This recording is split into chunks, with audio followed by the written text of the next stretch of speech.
만나서 반갑습니다. 여러분, 저를 처음 보시는 분들이 대부분이실 텐데 제가 뭐하는 인간으로 보이세요? 목사로 보이세요? 제가 집을 짓습니다. 건축을 합니다. 목사라고 입으로만 짓는 게 아니고 제 손으로 직접 설계하고 모주머니 차고 기초공사부터 모든 공정을 제 손으로 직접 합니다. 제가 지금까지 집을 한 70채 이상의 집을 지었습니다.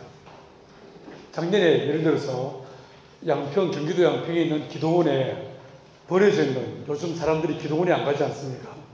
그 기도원에 넓은 땅 45,000평, 건물도 컸습니다.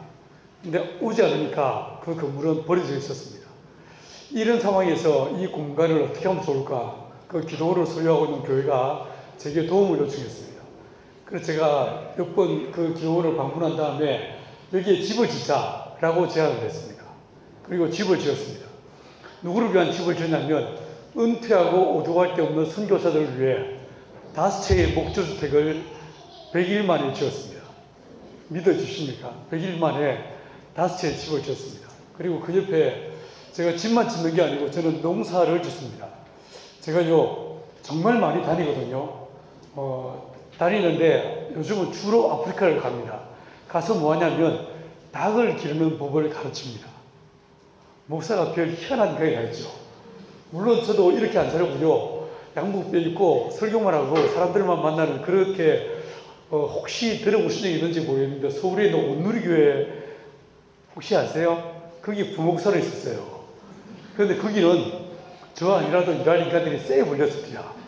그래서 저를 내보내주십시오 라고 말씀드리고 충청북도 보원에 내려가서 거기서 농사를 짓고 집을 짓는 일들을 연구하고 또 그렇게 해 나갔습니다. 그래서 그 기도원에 5채의 집을 짓고 그리고 양계장을 지었습니다. 900마리 닭을 집어넣었습니다. 선교사들이, 은퇴한 선교사들이 그 닭을 돌보게 만들었습니다.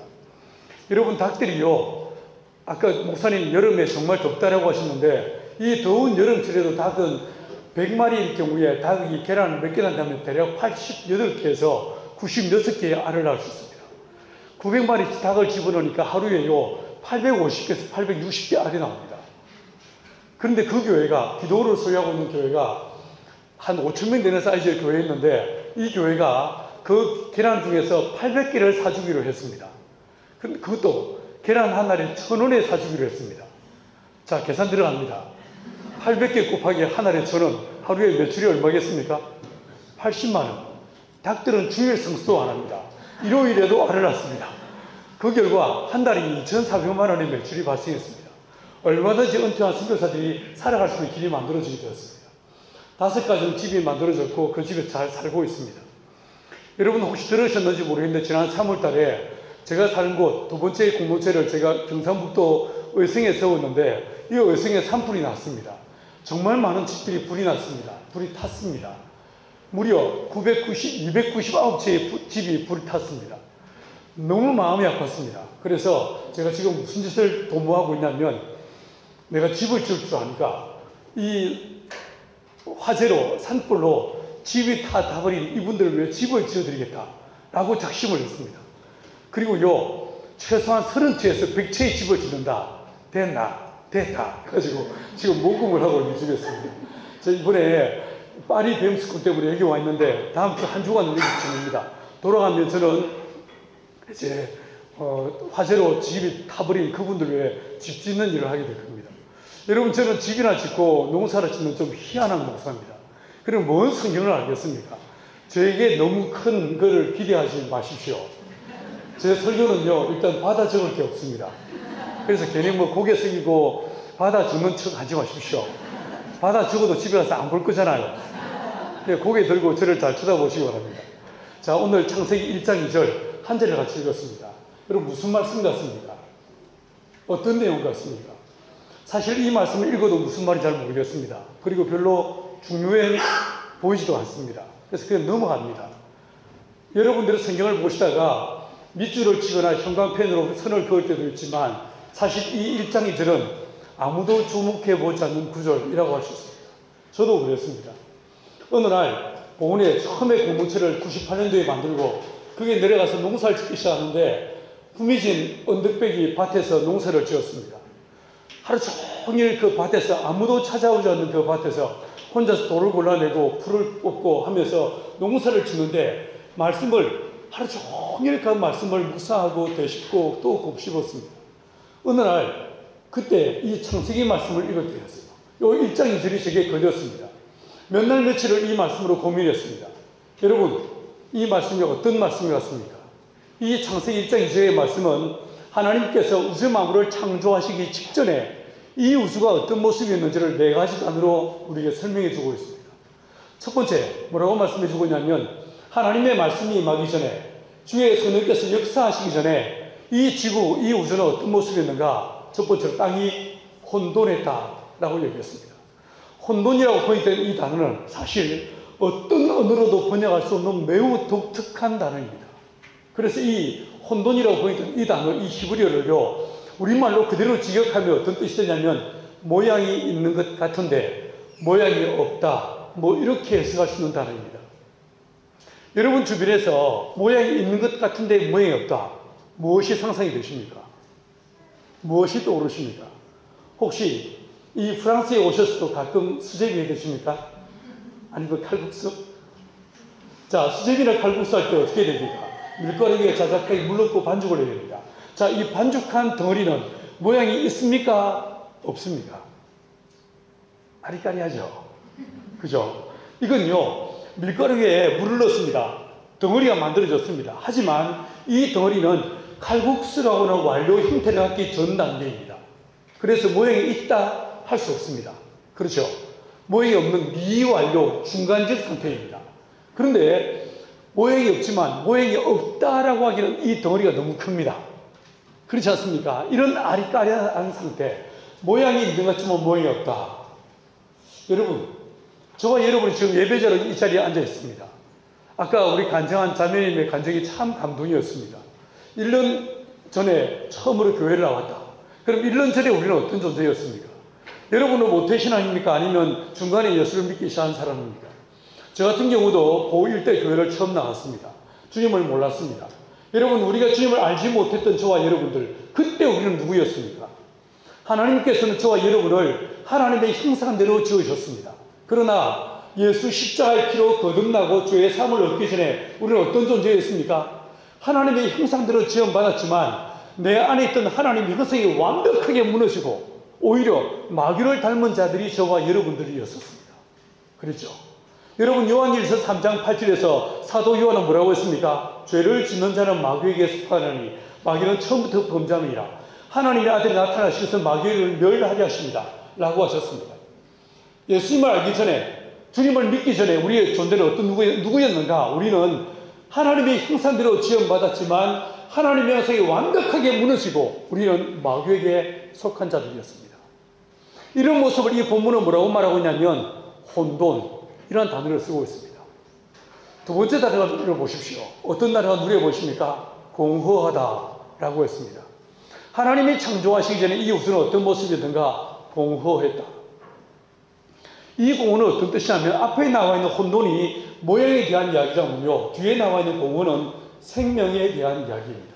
그래서 이 말을, 이 공허란 말을, 이 히브리어를 우리말로 그대로 직역하면요, 생명이 있는 것 같은데 생명이 없다, 뭐 이렇게 해석할 수 있는 단어입니다.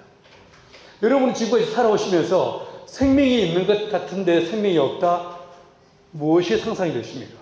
혹시 코마 상태에 빠져있는, 중환자실에 있는 사람들을 혹시 보신 적이 있습니까? 심장은 뛰고 있습니다. 하지만 온몸에 튜브를 받고 자기의 의지로 손끝 하나 까딱할 수 없는 이 사람은 살았습니까? 죽었습니까? 아리까리하죠.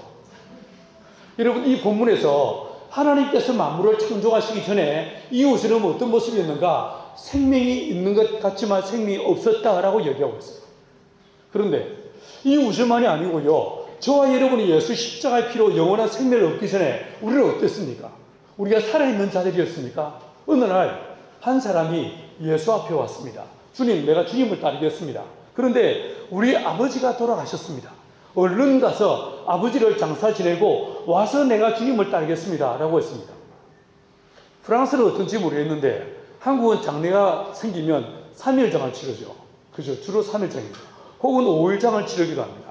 그러나 유대인들은 누가 돌아가시죠? 그 지역이 더운 지역이기 때문에 돌아가시면 바로 그날 오후에 장례를 치르게 되어 있습니다.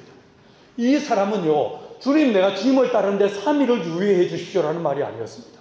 기껏해야 반나절이었습니다. 근데 주님 그게 뭐라고 하십니까? 잘 들어보십시오. 저희 죽은 자들로 죽은 자를 장사케 하고 너는 가서 하나님의 나라를 증거하라 라고 하셨습니다. 자, 여기서 죽은 자 단수가 있죠. 죽은 자들 복수가 있습니다.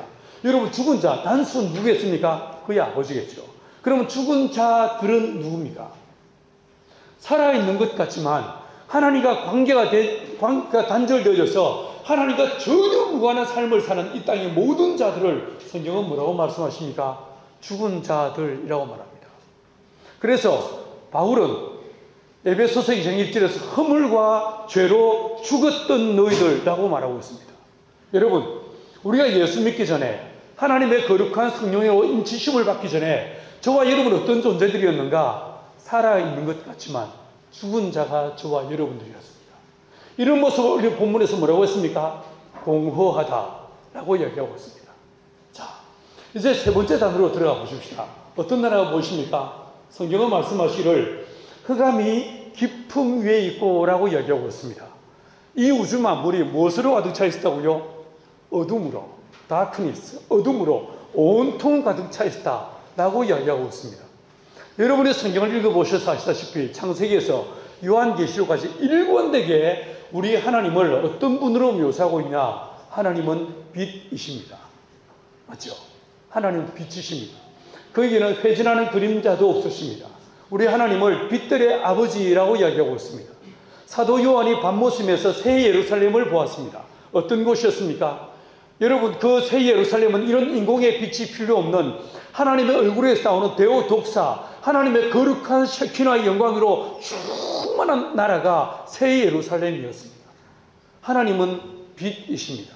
그런데 이 빛이신 하나님과 관계가 단절되어져서 원수가 된 존재를 말할 때 성경은 뭐라고 말하고 있냐면 어둠, 이렇게 말하고 있습니다.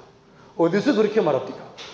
에베소서 6장 12절에서 우리의 싸움은 혈과 육에 대한 싸움이 아니요 정사와 권세와 그 다음에 이어서 뭐라고 했습니까? 이 어둠의 세상 주관자들과의 싸움이라고 했습니다.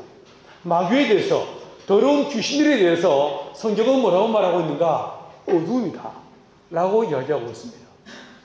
마귀의 세력들, 모든 세력들, 더러운 악한 세력들, 이 악한 세력들, 악할 뿐만 아니라 이 악한 세력들은 다르게 말하면 어떤 존재들입니까? 어둠의 자식들입니다.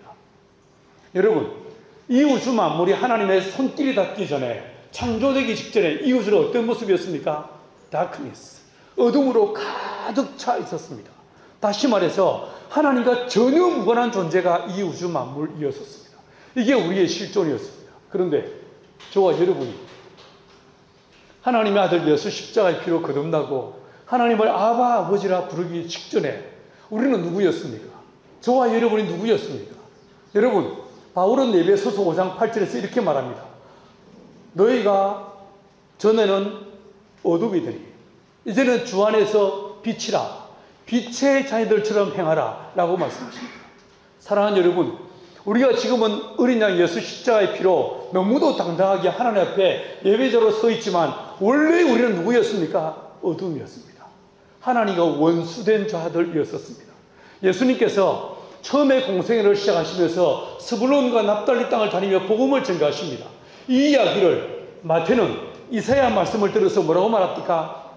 흑암에 앉은 자들에게 빛이 비쳤고 라고 이야기하고 있습니다. 사랑하는 여러분, 우리는 누구였는가? 우리는 곧 어둠이었습니다. 이 본문은 말씀하시를 하나님의 우주 창조 직전의 모습이 어둠이었던 것처럼 나의 실존, 우리의 실존도 결국 무엇이었는가? 어둠이었다 라고 이야기하고 있습니다. 이제 네 번째 단어로 들어가 보십시오. 이어서 뭐라고 말씀하십니까? 하나님의 영이, 하나님의 신이 수면 위에 운행했다 라고 이야기하고 있습니다. 무슨 말입니까? 지금은 저와 여러분 딱딱한 대지 위에 서 있습니다. 이것을 지구라고 이야기하죠. 그런데 지구라고 말하기 전에 이 우주는 창조되기 전에 무엇이 이 지구를 덮고 있었습니까? 물로, 어둠과 함께 물이 가득 이 우주를 덮고 있었습니다. 그래서 오히려 수구라고 말하는 것이 옳을 정도로 이 지구는 물로 덮여 있었습니다. 여러분, 성경에서 물은 어떤 의미가 있는 것 같습니까? 제가 볼 때 이 물은 이중적 의미가 있는 것 같습니다. 첫 번째로요, 물은 진리를 상징합니다. 사람이 물과 성령으로 거듭나야 한다라고 말씀하시죠. 여기서 물이 뭘까요? 이 물은 진리를 말씀하십니다. 여러분, 가령 제가 하나만 말씀드릴게요. 시간이 많이 없으니까 한 구절만 말해볼게요. 여러분, 어느 날 한 사람에게서, 마태복음 12장에서 한 사람에게서 귀신이 나갔습니다. 이 귀신이 어디로 다닙니까? 안 읽어봤으면 모르세요? 뭐라고 했습니까? 이 귀신들이 물 없는 곳으로 쉴 곳을 찾아 두루 돌아다녔다라고 얘기하고 있어요. 기억나십니까? 여러분, 물 없는 곳으로 다녔다라고 했죠. 그런데 기억을 떠올려 보시면 마가복음 5장에서 걸어서 귀신 들린 사람이 있었습니다. 예수님께서 그 사람 귀신을 뽑아냈습니다. 이 귀신이 어디로 들어갔습니까? 돼지떼에 들어갔죠. 이 귀신 들린 돼지떼가 다들 모두가 다 어디로 들어가서 호수에 물에 들어가서 빠져 죽어버립니다. 그렇다면 이 귀신이 물 없는 곳으로라고 했을 때 이 물은 무슨 말이겠습니까? 우리가 보는 물리적 물이 아니라는 말이죠. 호수물 혹은요 이 샌드 강물 아니라는 거예요. 이게 뭘까? 자, 한번 제가 한 구절 더 말씀드려 볼게요. 예수님께서 요한복음 8장 44절에서 뭐라고 하시냐면 너희는 너희 아비의 마귀에게서 났나니 너희 아비의 욕심을 따라 너희도 행하고자 한다. 이 마귀는 처음부터 범죄한 자요, 그 속에 진리가 없으므로 진리 가운데 서지 못하고 거짓을 말할 때마다 제 것으로 하거니와 라고 했습니다. 마귀는 그 속에 뭐가 없다고요? 진리가 없다는 거예요. 그래서 어디에 서지 못한다고요? 진리 가운데 서지 못한다라는 거예요. 여러분, 이 마귀가 귀신이 한 사람에게서 나간 다음에 물 없는 곳으로라고 할 때 이 물이 무엇인가? 진리를 말하는 거예요. 사랑하는 여러분, 저와 여러분이 언제 마귀의 공격을 받는가? 우리가 말씀 가운데 서 있지 않을 때, 하나님의 진리 가운데 서 있지 않을 때 우리는 공격을 당할 수밖에 없는 것입니다. 왜 우리가 매주 예배를 드리고, 왜 우리가 매일 말씀을 읽고, 왜 우리가 매일 말씀을 묵상하고 큐티해야 되는가? 왜 말씀을 읽고 묵상하고 암송해야 되는가? 하나님의 말씀이 유일한 이 마귀와의 싸움에서 공격용 무기이기 때문에 그렇습니다. 말씀을 붙잡을 때 이 사단은 꼼짝 못합니다. 예수님이 40일 동안 줄이셨습니다. 누가 왔습니까? 시험하는 자가 왔습니다. 예수님도 육신을 가지신 까닭에 똑같이 마귀에게 시험을 당하셨습니다. 그때 주님께서 이 마귀의 시험을 극복해내시고 대처하시는 원리와 방식이 무엇이었습니까? 기록되었을 때, 기록되었을 때 하나님의 말씀으로 이 사단을 대적하고 물리치는 것을 보게 됩니다. 여러분, 하나님의 말씀이 이 책에만 기록되어 있지 않고 이 말씀이 살아 여러분의 심령 돌판에 박혀지고 이 말씀이 여러분의 삶 속에 실현되어지는 은혜가 있게 되길 간절히 축원합니다.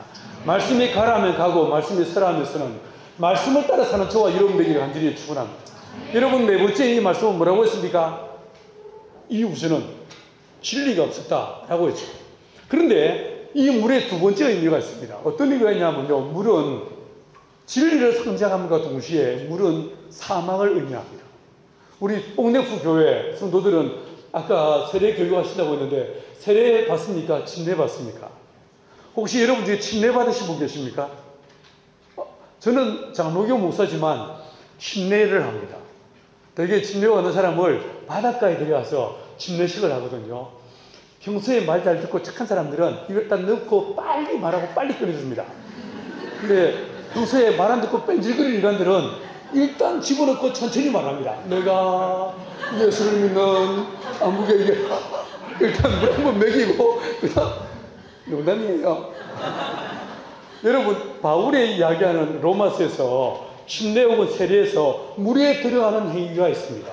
두 번째, 물에 올라오는 행위가 있죠. 침례 받는 사람은 코를 틀어막고 침례를 베푸는 침례자에 의해서 그 사람을 물속으로 뒤로 이렇게 집어넣게 되어 있습니다.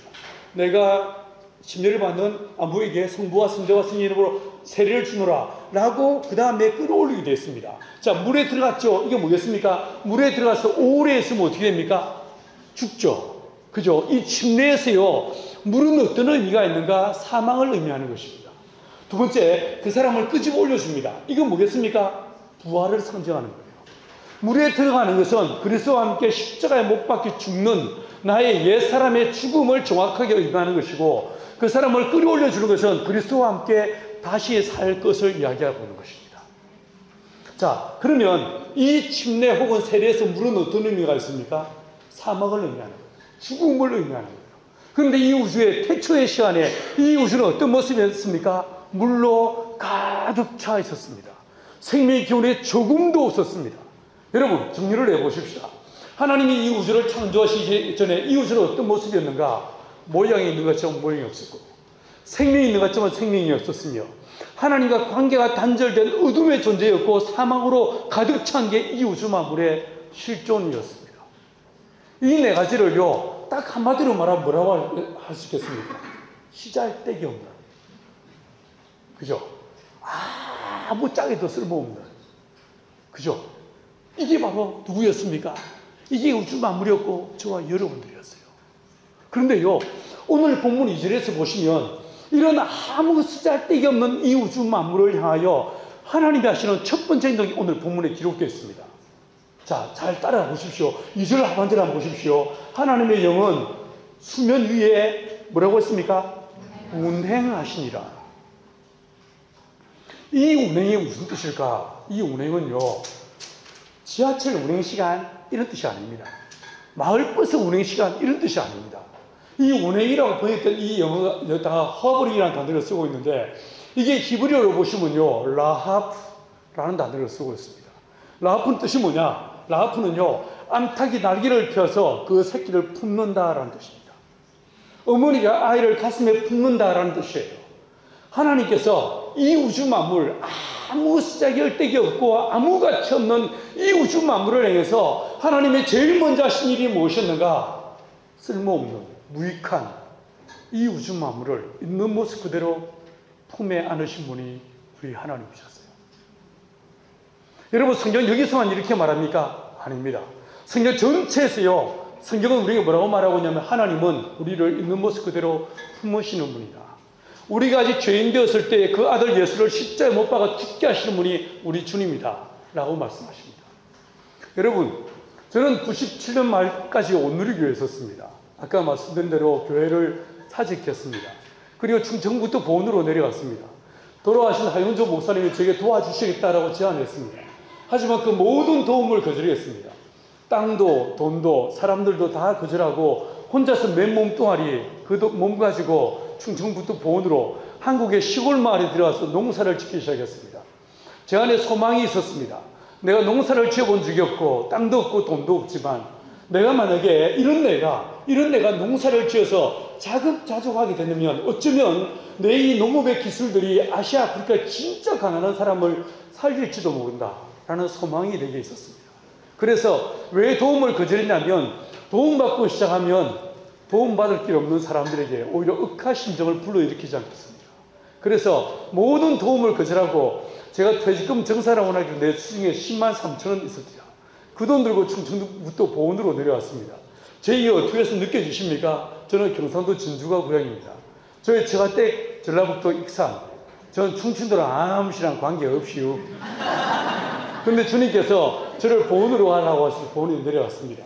땅을 빌려 농사 짓기 시작했습니다. 그때 제가 34살, 저와 비슷한 또래의 친구들이 저를 따라 저한테 말씀 배우던 친구들이 한 명, 두 명 내려왔습니다. 밭을 빌려 농사 짓기 시작했습니다. 저희는 밭에서 기도 진짜 열심히 했습니다. 주여, 이 밭에 은혜를 더하셔서 30배, 60배, 100배 열심히 몇 개 주시옵소서. 기도 진짜 많이 했습니다. 근데 기도로 안 되는 것도 있습니다.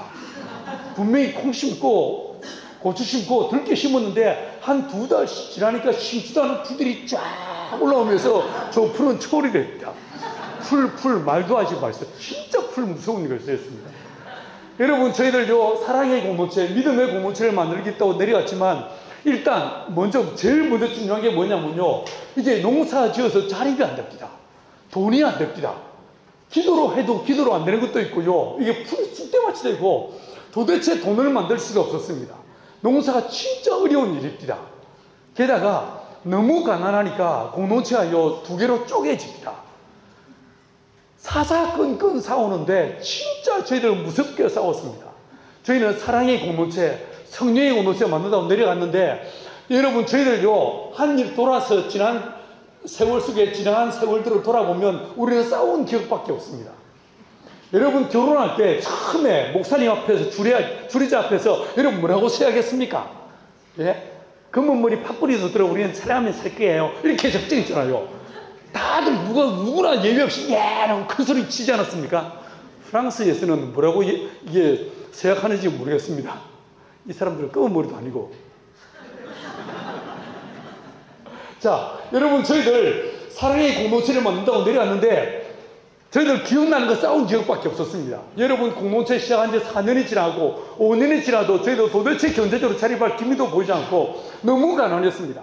찢어지게 가난했습니다. 공동체가 딱 두 파로 쪼개졌습니다. 한쪽은 쪽파, 한쪽은 양파.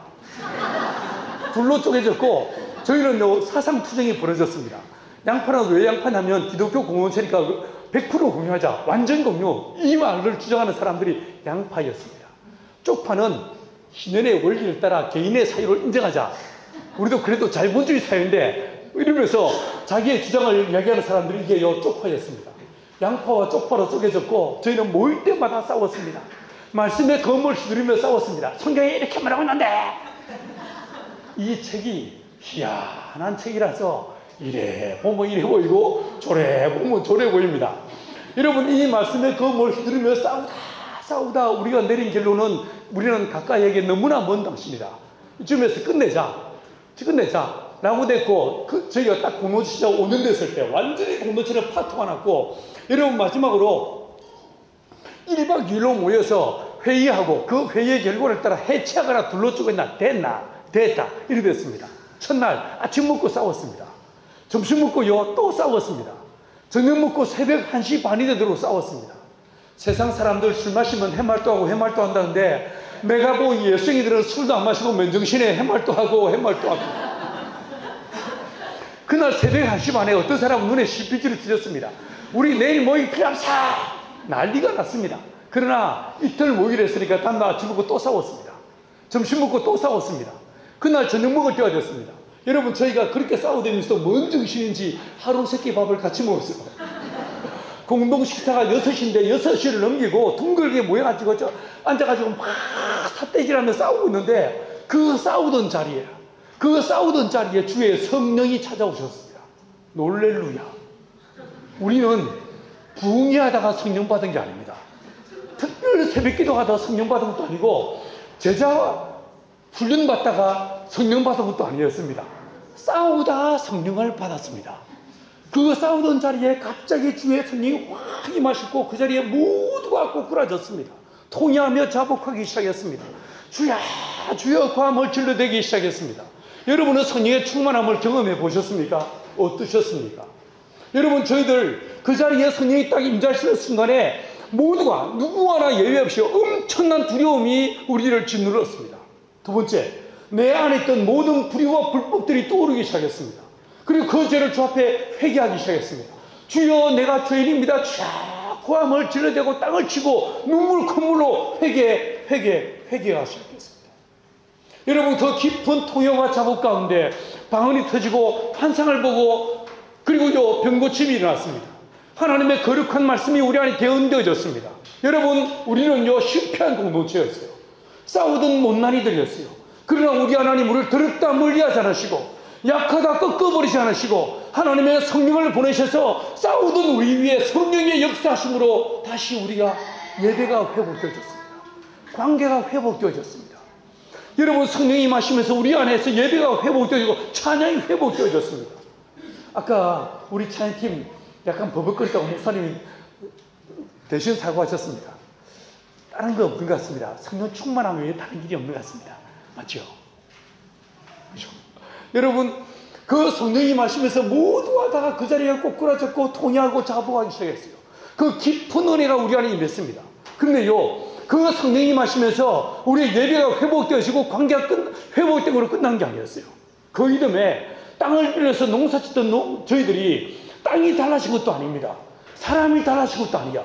농법도 그대로였어. 여러분 그 땅에 그 사람들이 똑같이 작년에 심던 고추를 또 심었습니다. 여러분 고추 심으면요 한 나무에서 붉은 고추를 몇 개나 따는지 아십니까? 저희 마을 주민들 3, 40개 정도 딸 수 있습니다. 근데 성령이 마신 그 이듬해 저희 밭에서 한 나무에서 붉은 고추를요 350개, 550개, 700개씩을 땄어요. 한 나무에서. 여러분, 콩밭에서, 들깨밭에서, 논에서 우리가 심은 작목들마다 말 그대로 기적이 나타났대요. 여러분, 하나님은 살아계십니다. 지금도 살아 역사하시는 분이 우리 하나님이셨습니다. 여러분, 그게 끝이 아니었어요. 여러분, 저희 마을에 그 작고 후미진 그 진짜 깡촌 시골 마을에 정부 자금이 4번에 걸쳐서 산림청에서, 농림부에서, 행자부에서, 산자부에서 4번에 걸쳐서 무려 40억이 넘는 돈이 이 마을에 들어왔습니다. 길을 새로 만들고 담장을 개량하고 부엌을 개량하고 마을 전부가 달라지게 되었습니다. 여러분, 다시 말씀드립니다. 저희는 실패한 공동체였습니다. 그러나 우리 하나님 우리를 더럽다 멀게 하지 않으시고 성령을 보내셔서 이 마을, 우리 공동체만이 아니라 우리가 살고 있는 마을을 완벽하게 바꾸어 놓으셨습니다. 여러분, 그게 끝이 아니었어요. 저희가 농사짓는 그 농업 기술들이 자리가 잡히기 시작했습니다. 그리고요, 말씀드린 대로 저희가 하던 양계가 지금은 전 세계 무려 66개 나라에 수만 개의 양계장이 지어져서 아시아, 아프리카의 가난한 가정을, 가난한 교회를, 한 마을을 자립시키는 하나님의 은혜의 도구가 되었습니다. 사랑하는 여러분, 우리는요 실패한 공동체였습니다. 이런 공동체를 찾아오셔서 우리를 하나님께서 저를요 더럽다 멀게 하지 않으시고 주의 품에 안으시고 우리를 붙잡아 주셨습니다. 여러분, 왜 우리는 주일마다 교회를 나올까요? 여러분은 교회가 뭐라고 생각하십니까? 무엇이 교회라고 생각하십니까? 제가 보훈에 내려가서 공동체 시작한 다음에 정말 수천 명의 사람, 아니 수만 명의 사람들이 저를 찾아왔습니다. 목사님, 왜 농사를 짓습니까?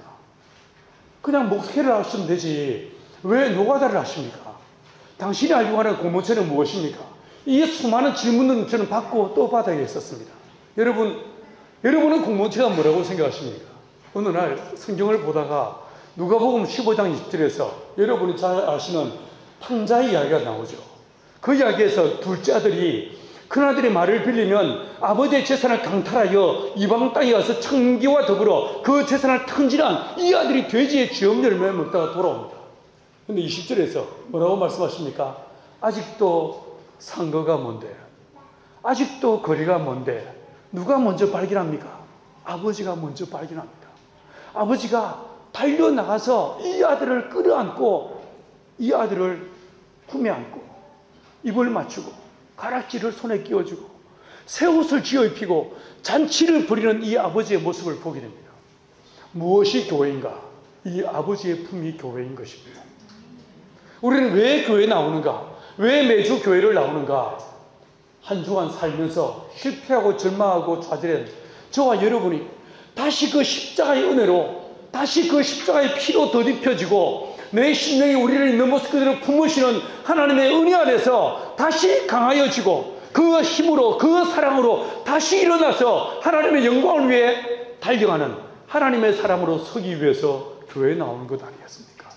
사랑하는 여러분, 주님은 저와 여러분을 있는 모습 그대로 지난 한 주간 실패하고 절망하고 낙심하고 내가 봐도 너무나 낙심스러운 그런 인생을 살았다 할지라도 우리 하나님, 오늘 이 아침 주 앞에 나온 여러분을, 저와 여러분을 향해서 괜찮다, 괜찮다, 다시 일어서면 된다, 다시 일어서면 된다 라고 말씀하시는 분이 우리 하나님인 줄 믿습니다.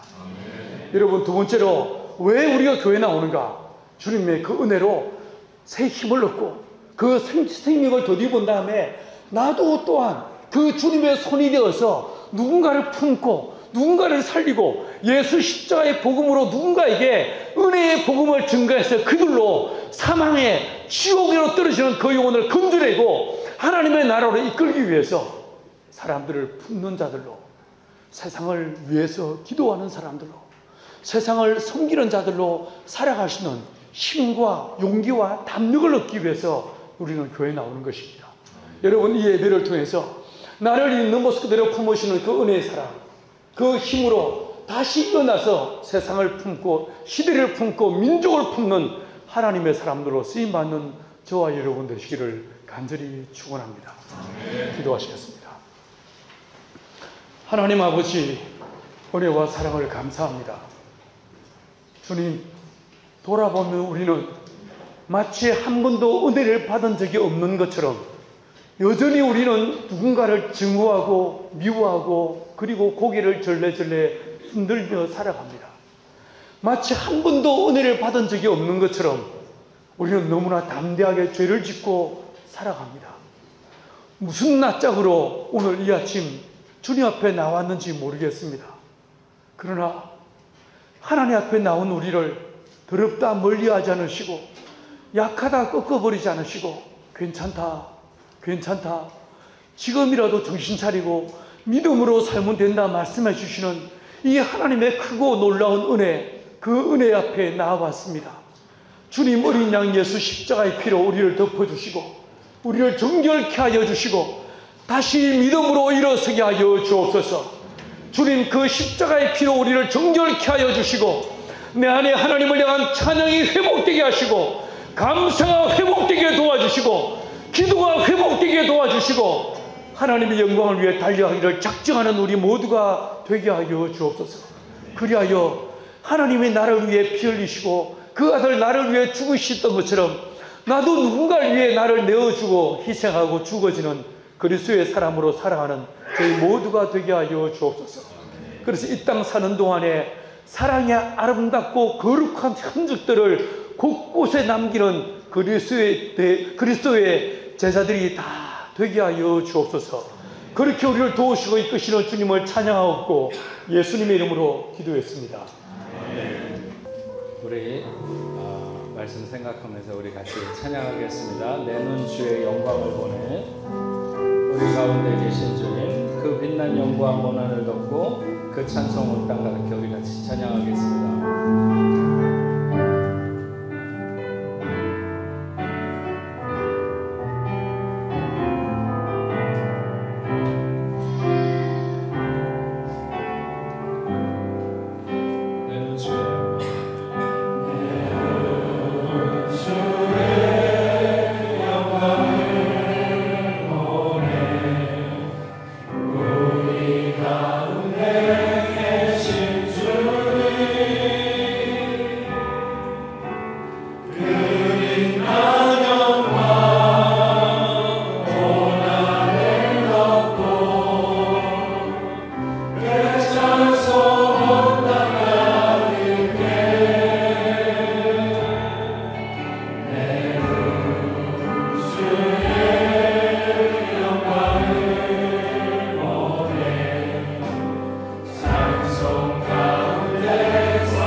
목사님을 통해서 정말 영원히 죽을 수밖에 없고 살아있다 하나 살았다고 말할 수 없을 만큼 부족하고 연약한 인생들, 그럼에도 불구하고 우리를 품으시되 독생자 예수를 우리에게 내어주시기까지 우리를 그렇게 진정으로 사랑해 주시는 그 사랑으로 인하여 오늘 우리는 하나님 앞에 보배로운 자녀들로 서게 된 줄로 믿습니다. 아버지 하나님, 주의 은혜를 감사하며 마땅히 우리가 이 땅을 어떻게 살아가야 되는지 우리의 사명에 대해서 눈뜨게 하여 주셔서 성령과 더불어 이 땅에 이 사단이 정말 온 세상을 지배하며 이끌어가는 아버지 하나님, 이런 세상 속에서도 하나님의 그 강력하신 능력이 우리로 하여금 승리하게 하시는 그 놀라운 역사를 이루는 그런 삶을 살아갈 수 있도록 주님 도와주시옵기만을 간절히 바라고 원합니다. 아버지 하나님, 이 땅 가운데 세우신 우리 뽕네프 교회 모든 이 공동체 속에 당신의 사랑하는 귀한 자녀들이 아버지 하나님 우리에게 맡겨진 사명을 향하여 달려가는 하나님의 거룩한 백성들이 다 될 수 있도록 주여 도와주시옵시고, 오늘 당신의 사랑하는 자녀들로 인하여 이 땅이 소망이 있고 희망이 있는 그런 땅이 될 수 있도록 주님 역사하여 주시옵소서. 아버지 하나님, 오늘 하나님 앞에 예배하며 귀한 예물을 올려드렸습니다. 11조로 감사 예물로 선교 헌금으로 주일 헌금으로 여러가지 목적을 가지고 하나님 앞에 올려드리는 이 예물이 하늘나라의 보화가 될 수 있도록 주여 도와주시옵소서. 아버지 하나님, 우리가 세상에 콜을 받고 아버지 하나님 그것만을 아버지 하나님 세상이 구하는 것만을 찾다가 우리의 아버지 하나님 소중한 생을 마감하는 것이 아니라 하늘나라의 보화를 쌓는 존귀한 백성들이 다 될 수 있도록 주여 도와주시옵소서. 저들의 삶의 현장에 하나님 함께하여 주시옵시고, 아버지 하나님 공부하는 학생들에게는 지혜를, 아버지 하나님 사업하는 사람들에게는 시대를 읽을 수 있는, 또 하나님의 마음을 읽을 수 있는 아버지 하나님 그런 맑은 영을 아버지 하나님 허락하여 주시옵시고, 아버지 하나님 필요한 모든 것들을 공급하시다 시대가 어떻든지 하나님께서 사랑하는 백성이 하나님의 능력으로 살아가는 것을 삶의 현장에서 체험하며 살아갈 수 있도록 주님 역사하여 주시옵소서. 아버지 하나님, 우리 함께 협력하고 있는 모든 선교지마다 하나님 함께하여 주시옵시고, 하나님의 놀라운 역사가 이 어려운 시대에도 아버지 하나님 정말 역사에서 그 선교지마다 하나님의 나라가 세워지는 귀한 은혜가 있도록 주님 도와주시옵소서. 하나님, 하나님의 자녀들 중에 질병으로 인하여 고통받거나 여러가지 어려운 환경으로 인하여 오늘 힘들고 하는 하나님의 자녀들이 있다면 주님 이 시간에 함께하여 주시옵소서. 그 피 묻은 손으로 어루만지시다 모든 질병이 물러가게 하시고, 주님 말씀하시되 내가 원하는 이 깨끗함을 받으라고 말씀하신 것처럼 아버지 하나님 어떤 질병이든지 믿음을 갖는 자들에게 그 믿음대로 되는 역사가 일어날 수 있도록 주여 도와주셔서 모든 질병이 물러가게 하시고 예수 이름으로 강건하게 되는 귀한 은혜가 있게 하여 주시옵소서. 아버지 하나님, 저들이 하나님 앞에 소원하는 것 내가 원하는 일 내 뜻대로 될지어다 말씀하시는 주의 음성을 듣는 귀한 역사가 있도록 주님 도와 주시옵소서. 하나님, 오늘 처음으로 함께 나와서 예배드린 당신의 사랑하는 귀한 자녀들이 있습니다. 이석영, 이지은, 이동민, 이기은, 그리고 요한 형제, 김담비, 신창환, 아버지 하나님 사랑하는 귀한 자녀들 위해 함께하여 주셔서 오늘 어떤 이유로 이 자리에 함께했든지 하나님 함께하여 주시옵시며 저들의 생을 추적하시며 아버지 하나님의 놀라운 은혜가 저들의 삶을 뒤따를 수 있도록 주님 도와주시옵소서. 우리 오늘 말씀을 전하신 강동민 목사님에게도 하나님 함께하여 주시옵시고, 저가 아버지 하나님 소망하며 하나님 앞에 기도하고 계획하고 실천해 나가는 모든 사역지마다 하나님의 놀라운 역사가 일어날 수 있도록 주님 도와주시옵소서. 아버지 하나님, 무로건 선교를 대표하고 계신 이몽식 목사님도 이 자리에 함께했는데 아버지 하나님 무로건 선교지에마다 하나님의 놀라운 역사가 나타날 수 있도록 주여 도와주셔서 가장 어려운 환경이지만 하나님의 영광을 가장 빛낼 수 있는 아버지 하나님 선교지들이 될 수 있도록, 선교 현장이 되도록, 모든 선교사님들이 될 수 있도록 주님 도와주셨기만을 간절히 바라옵고 원합니다. 아버지 하나님, 우리 뽕네프교회 모든 성도들 어디에 있든지 하나님 함께하여 주시옵시며, 아버지 하나님 한 주간도 날아가는 모래 하나도 저들의 머리를 상하게 하는 일이 없도록 하나님 보호하시고 인도하여 주시옵소서. 이제는 우리 주 예수 그리스도의 은혜와 하나님 아버지의 크신 사랑과 성령님의 감화 감동으로 교통하심이 오늘 하나님 앞에 나와 예배하는 당신의 사랑하는 귀한 자녀들과 저들의 가정과 직장과 두고 온 고국교회 세계 만방에 흩어져 복음을 전하는 모든 선교사들과 그 사역지 위에 이제로부터 영원토록 함께 있을지어다. 아멘.